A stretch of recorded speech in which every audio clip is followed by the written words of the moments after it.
नमस्कार दोस्तों, LDC cracker में आपका बहुत बहुत स्वागत है। हम अभी देख रहे हैं एनएआईआर द्वारा पूछे गए वो प्रश्न जो फाइनेंस और इस्टेब्लिशमेंट का हो, वही प्रश्न हम आज देखेंगे। और ये पूछा है एएन 30% में और 70% में। वही प्रश्न को मैं उठा रहा हूँ दोस्तों, जो 30% और 70% एलडीसी एएन में पूछा हुआ प्रश्न है, जिसको पार्ट 5 हम लोग देख रहे हैं। कंटिन्यू चल रहा है अभी, जिसका आज पार्ट 5 हम लोग देखेंगे। तो चलिए देखते हैं कि एनआईआर द्वारा कैसे कैसे प्रश्न को एराइज किया गया है फाइनेंस और इस्टेब्लिशमेंट के लिए। दोस्तों, यदि आप एएन या जेई की तैयारी करते हैं तो हमारा प्ले स्टोर पर एप्लीकेशन है जिसका नाम है एलडीसी क्रैकर। आप इसे डाउनलोड कीजिए और वहाँ से आपका सभी मैनुअल का नोट्स वहाँ मिल जाएंगे, टेस्ट सीरीज मिल जाएगा। दोस्तों, एप्लीकेशन पे पूरा टेस्ट सीरीज आपको मिल जाएगा, प्रैक्टिस सेट मिल जाएगा, प्रीवियस ईयर्स का क्वेश्चन बैंक मिल जाएगा। तो आप इसे डाउनलोड करके वहाँ से आसानी से तैयारी कर सकते हैं। चलिए आज के पहले प्रश्न पे आते हैं।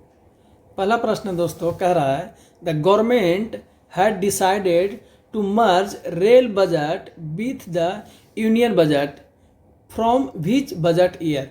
किस साल दोनों बजट को एक साथ कर दिया गया, रेल बजट को और आम बजट को। तो दोस्तों ये हो गया हमारा 2017-18 में हो गया, और ये पहली बार जो संसद में पेश किया गया था फरवरी 2017 में इसको दिया गया था। दूसरी बात कि 92 साल का जो प्रैक्टिस चल रहा था दोस्तों, ये इसी समय ख़त्म हो गया। 92 साल से दोनों अलग अलग चल रहा था। किसने इसको रिकमेंडेड किया था, ये एग्जाम में पूछता है। तो दोस्तों इसको जो रिकमेंडेड किया था वो था विवेक डोबराय कमेटी। कौन क्या था, एग्जाम में आता है, तो आप इसको भी याद कर लीजिए। विवेक डोबराय कमेटी ने इसको रिकमेंडेड किया था, कमेटी। तो ये 3 प्रश्न हैं जो इससे आते हैं। पहली बार लॉन्च हुआ 2017 फरवरी 2017 में दिया गया था, और ये आम बजट था 2017-18 का। और किस कमेटी ने दिया था, तो विवेक डोबराय कमेटी ने इसको रिकमेंडेड किया था। तो 3 प्रश्न हो गए इससे। चलिए अगले प्रश्न पे आते हैं। नेक्स्ट प्रश्न है, कह रहा है electric bulb filament is made of. Electric bulb filament किस चीज़ का बना होता है दोस्तों? तो हम लोग जानते हैं ये टंगस्टन का बना होता है इलेक्ट्रिक बल्ब का फिलामेंट। और इसकी जो हाई टेम्परेचर जो होता है, मेल्टिंग पॉइंट जिसको हम लोग बोलते हैं, टंगस्टन का मेल्टिंग पॉइंट, ये अप्रोक्स 3500 डिग्री सेल्सियस होता है। तो ये भी एग्जाम में पूछ सकता है, आप याद कर लीजिए इसको। 3500 डिग्री सेल्सियस होता है। और इलेक्ट्रिक बल्ब की खोज जो किया था वो थॉमस अल्वा एडिसन ने किया था। थॉमस अल्वा एडिसन ने किया था। अल्वा एडिसन ने किया था। एडिसन ने किया था। तो ये 3 पॉइंट हो गए इससे, जो एग्जाम में बदल बदल के पूछता है। क्योंकि आगे चल के देखिएगा दोस्तों, हर एक प्रश्न लगभग एग्जाम में उलट पलट करके पूछते रहता है। नेक्स्ट प्रश्न दोस्तों हमारा, करो what is correct about Sengol. Sengol के लिए कौन सा इसमें से करेक्ट है? इट इज अस्क्रिड a sceptre, it is belong to ancient Chola dynasty. Yes, ये भी सही है, ये भी सही है।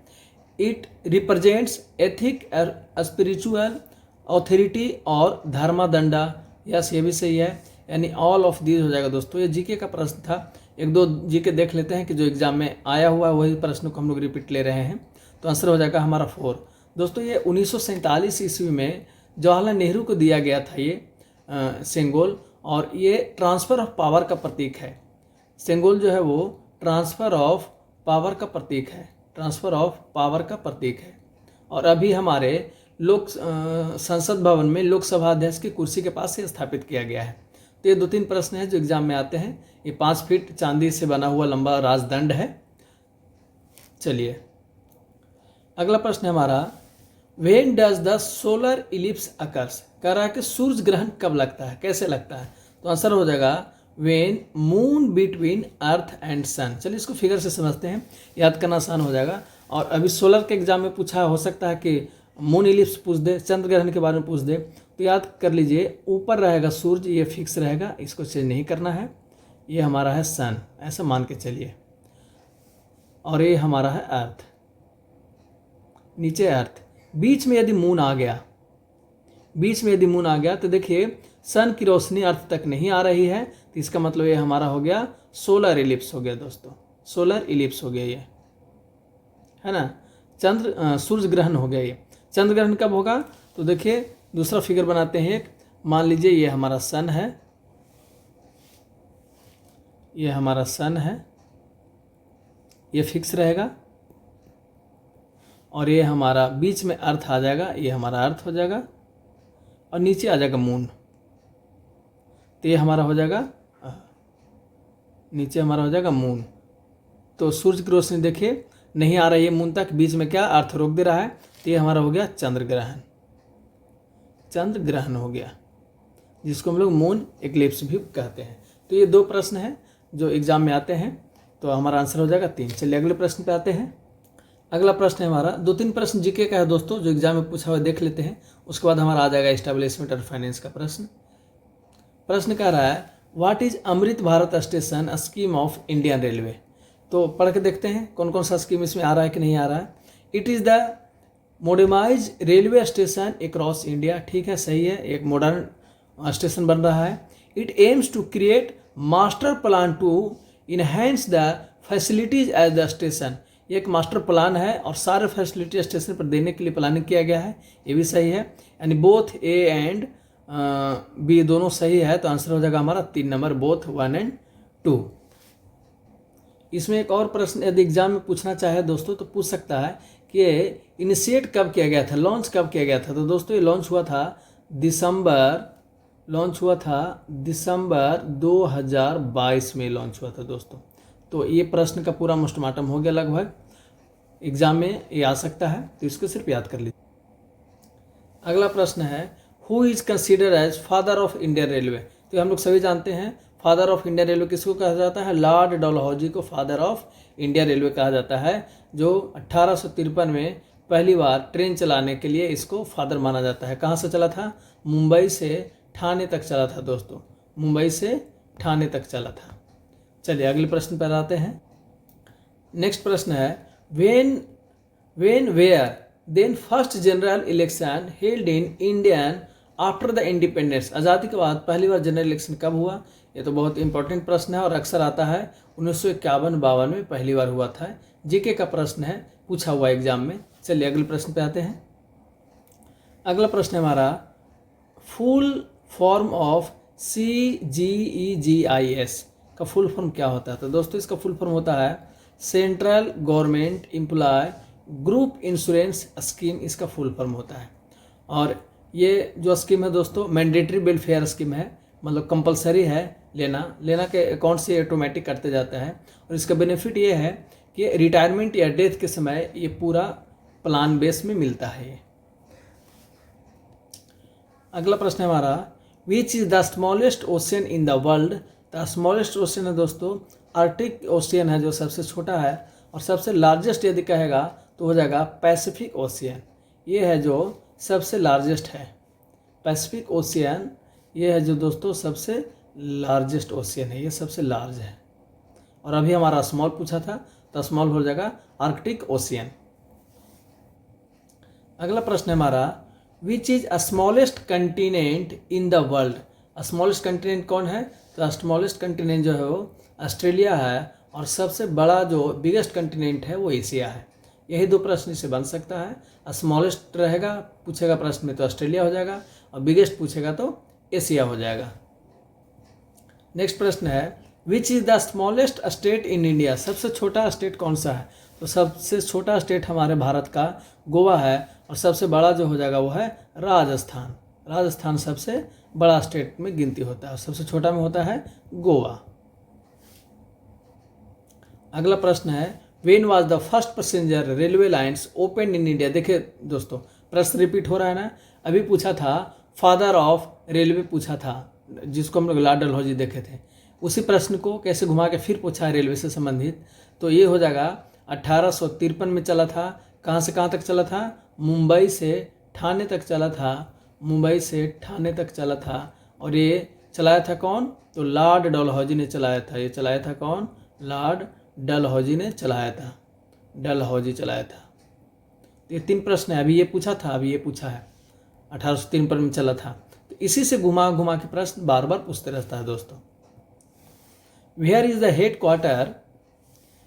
Head quarter of world health organization WHO का हेडक्वार्टर पूछ रहा है दोस्तों। तो WHO का हेडक्वार्टर होता है जिनेवा। फिर एक पूछा हुआ प्रश्न लेते हैं, which city of India is popularly known as black diamond city. Black diamond city India में किसे कहते हैं? तो ब्लैक डायमंड सिटी हम लोग धनबाद को ब्लैक डायमंड सिटी कहते हैं। ऐसा इसलिए क्योंकि यहाँ कोयला सबसे ज़्यादा होता है। कहाँ? धनबाद में कोयला सबसे ज़्यादा होता है। अगला प्रश्न हमारा, what is correct about CP grams from the followings. तो पढ़ के देखते हैं दोस्तों इसमें कौन कौन सा सही है। दरअसल ये एक प्रकार का पोर्टल है जो ग्रीवेंस के लिए यूज़ किया जाता है। आप ग्रीवेंस इसमें मॉनिटरिंग कर सकते हैं या डाल सकते हैं। तो पढ़ के देखते हैं, it is an online platform for citizens to lodge their grievance to public authorities. सही है। आगे पढ़ते हैं, it is a single portal connected to all the ministries oblique department of government of India and state. यह एक ऐसा single portal है जो मिनिस्ट्री से, डिपार्टमेंट, गवर्नमेंट और स्टेट से भी कनेक्टेड है। CP ग्राम, तो ये बात सही है, तीनों से कनेक्टेड है। It full form is centralise public grievance redress and monitoring system. इसका फुल फॉर्म यही होता है, सही लिखा हुआ है, यानी सारे स्टेटमेंट इनमें से सही है। दोस्तों सारे स्टेटमेंट को एक बार देख लीजिएगा, हो सकता है अगले बार आपसे इसका सिर्फ फुल फॉर्म पूछा जाए CP ग्राम का। तो फुल फॉर्म इसको याद कर लेंगे, centralise public grievance redress and monitoring system. अगला प्रश्न हमारा, how much joining time is permissible in case of transfer on the administrative ground at the distance of 1500 kilometre. यदि 1500 किलोमीटर से ऊपर का डिस्टेंस है तो उनका ज्वाइनिंग टाइम कितना होगा? दोस्तों उनका ज्वाइनिंग टाइम होगा 12 दिन, 12 डेज होगा। अब 1 किलोमीटर पर डिपेंड करता है, तो आइए हम इसको याद कर लेते हैं ताकि कोई भी कन्फ्यूजन एग्जाम में न रहे और इससे रिलेटेड कोई भी प्रश्न बन जाए। देखिए हम आ गए हैं ज्वाइनिंग टाइम पे। क्या लिखा हुआ है ज्वाइनिंग टाइम? देखिए, यदि 1000 किलोमीटर से कम की दूरी है तो आपको 10 दिन मिलेगा, 10 दिन मिलेगा। यदि डिस्टेंस जहां आप ट्रांसफ़र होकर के जा रहे हैं ओल्ड स्टेशन से न्यू ज्वाइनिंग के स्टेशन के बीच की जो दूरी है, यदि 1000 किलोमीटर से कम है तो आपको 10 डेज मिलेगा। मोर देन 1000 किलोमीटर है तो 12 दिन मिलेगा, और मोर देन 2000 किलोमीटर है तो 15 दिन मिलेगा। लेकिन क्वेश्चन में लिखा हुआ है, in case to travel by air the maximum will be 12 days. यदि आप एयर से फ्लाइट करते हैं, फ्लाइट से आते हैं, तो फिर आपको मैक्सिमम 12 दिन ही मिलेगा, 15 दिन नहीं मिलेगा। यदि आप 2000 किलोमीटर से ज़्यादा भी ट्रेवल करके आते हैं तब भी, है ना, एयर के केस में आपको 12 दिन ही मिलेगा। तो ये डाटा याद हो गया दोस्तों। हमारा था भी 1500 किलोमीटर का पूछा था, तो 1500 किलोमीटर किस में आ रहा है? देखिए मोर देन 1000 में आ रहा है, 2000 से कम में आ रहा है, तो आंसर क्या हो जाएगा हमारा? 1500 आंसर हो जाएगा। यानी 3 डाटा निकल के आया है, 10 दिन, 12 दिन और 15 दिन। यही 3 तो याद करना है। 1000 से नीचे, 1000 से ऊपर, 2000 से ऊपर। अब इस प्रश्न की बात करें दोस्तों, तो ये प्रश्न बार बार एग्जाम में आ रहा है। पिछले जब हम पार्ट 2 या पार्ट 1 ले रहे थे उसमें भी ये प्रश्न आया था, यानी वो पिछले कोई AN के एग्जाम में पूछा हुआ प्रश्न था, फिर ये प्रश्न पूछ रहा है। यानी प्रश्न को देखिए कैसे रिपीट हो रहा है। उसमें 1200 किलोमीटर था, इस बार 1500 किलोमीटर से पूछा है, डिस्टेंस चेंज कर दिया। तो प्रश्न घुमा घुमा के बार बार रिपीटेशन इसी टाइप का आते रहते हैं। बस उसका आपको कॉन्सेप्ट क्लियर रहना चाहिए, यानी उसका आगे का डाटा पीछे का डाटा थोड़ा सा आप देख लेंगे तो प्रश्न उसी से लगभग आगे पीछे घूमते रहता है। कह रहा है, as per which rule of railway servant disciplinary and appeal rule 1968, यानी D&A rule 1968, the disciplinary authority may consider to impose a penalty without issuing a formal charge sheet। कह रहा है कोई भी फॉर्मल चार्ज शीट इशू नहीं होगा और उनको यदि पेनाल्टी इम्पोज किया जाएगा तो दोस्तों वो रूल होता है रूल नंबर 14, जिसको बोलते हैं विदाउट इंक्वायरी चार्ज शीट। कोई भी इंक्वायरी नहीं किया जाएगा, सीधा आपको चार्ज शीट मिलेगी। तो यह है रूल नंबर 14 के तहत ऐसा मिलता है, और ये बहुत VVI प्रश्न है, अक्सर एग्जाम में आते रहते हैं। नेक्स्ट प्रश्न हमारा कह रहा है, who is the authority to impose a penalty of cut in the pension to the railway employ. Pension में कट करने के लिए किसी रेलवे एम्प्लॉय को हु इज अथॉरिटी, कौन रिस्पॉन्सिबल है? तो दोस्तों सिर्फ प्रेसिडेंट ऑफ इंडिया ही कर सकते हैं रेलवे एम्प्लॉय के पेंशनर रेलवे एम्प्लॉय को पेंशन में कटौती। अगला प्रश्न है, after how many years the commuted portion of the pension is restored from the date of receipt of the commuted pension. तो आंसर हो जाएगा उसको 15 ईयर्स होता है इसका दोस्तों, मिनिमम 15 ईयर्स उसका कम्यूटेड पोर्शन होना चाहिए। दोस्तों चलते चलते थोड़ा सा इम्पॉर्टेंट फॉर्म नंबर हम लोग देख लेते हैं कि कौन कौन सा कॉन्ट्रैक्ट के लिए कौन कौन सा फॉर्म भराता है, कौन कौन सा एस्टिमेट के लिए कौन कौन सा फॉर्म होता है, क्योंकि एग्जाम में फॉर्म एक दो बार पूछ चुका है। तो देख लेते हैं हम लोग। एमबी जो भराता है रेलवे का उसका फॉर्म नंबर है E1314 यानी 1314, और एमबी जो कॉन्ट्रैक्टर का भराता है रेलवे में उसका जो फॉर्म नंबर होता है वो होता है वो E1316A, और पीस वर्क कॉन्ट्रैक्ट का फॉर्म नंबर है 1208, लमसम कॉन्ट्रैक्ट का फॉर्म नंबर है 1205, शेड्यूल कॉन्ट्रैक्ट का फॉर्म नंबर है 1207, ओपन टेंडर का जो फॉर्म है वो है 1213, और लिमिटेड टेंडर का है 1214, सब सीरियल में है दोस्तों। और सिंगल टेंडर का फॉर्म है 1214A। फिर आ जाइए नीचे, तो कह रहा है टेंडर इनवाइट ऑन IRESP, तो उसका जो फॉर्म है वो है 1213, यानी ये ओपन टेंडर का ही है दोस्तों, जो ऑनलाइन निकलता है उसके लिए है ये।